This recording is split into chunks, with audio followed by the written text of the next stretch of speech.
Okay mga lods, so meron tayo itong bike na bisita natin sa may ito. So itong kanyang bike, kanyang bike ay yung bakal to. Yung steel frame to, naka B-brake dati to, B-brake type. Siyempre yung kanyang setup nito, yung pang ordinary, yung pinaka drop, wala siyang drop out siya. So steel frame, hindi siya disc brake ready. So kinonvert na to disc brake. Ginamit na adapter na yan para mag disc brake siya. At gumamit siya ng hubs na Hasen's Pro 7. So itong ating colorful na Hasen Pro 7 na ginamit dito. So Hasen Pro 7 yan. Ito ay 9-speed. Colorful. So nilagyan to ng converted lang to.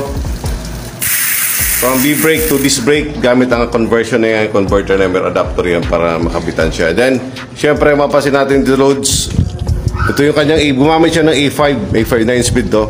A5 na L2 A5 or 9-speed adapter to. Yung hook type na kailangan adapter para dito, pinaka-drop out niya para may lagay yung A5. Gamit ito. So ginamit na ito para may lagay yung A5 dahil hindi siya pwede lagyan nito. So adapter kailangan, yung hook adapter niya para dito may lagay. Siyempre gumamit siya ng I-accept na crankset ng Halotech. So bakal to, so ito nilagay dito. Halotech crankset, I-accept nilagay dito. Siyempre kanyang shifter is A5. So, check natin sa A5 dito. Check natin kung ano yung mangyayari dito.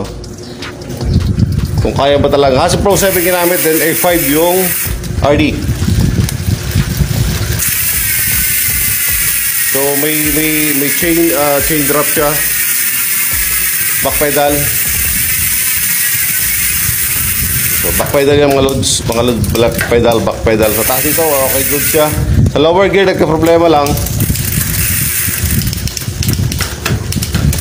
Good shifting niya, good shifting. So dito lang ka-problema sa A5. So A5 non-elite yan, non-elite ng A5, medyo ang spring niya hindi ganun kalakasan talaga. So A5 elite pwede for 9-speed o pwede ka mag A7 dito for L2. L2 A7 pwede non-elite para makayanin ang ating hubs na Hasen's Pro 7 mga loads. Okay. So, yung loads ang ating nakita setup dito ng ating ginawa natin dito. Nagkalay lang tayo kasi nga nagka-problema kanya rayos, nagluwag lang. So, nakita ko setup na to. So, okay naman to.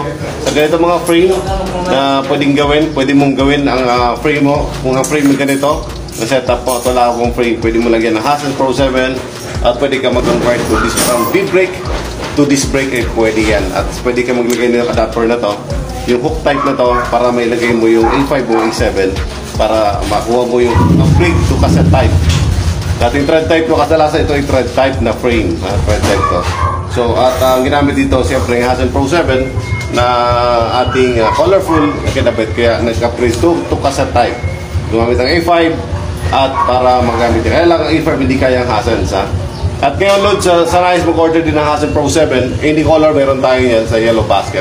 Hasen Pro 7 available yan, may pair, pwedeng isa lang, pwede rin yung mga loads. At sa ating L2 A7, A5, meron din tayo sa ating yellow basket if you want to order ng ating mga parts. I accept Halotech crankset at GX available tayo sa Halotech mga loads. Ang yellow basket, sa nais mag-order ng parts na yun, nasa yellow basket ang ating parts.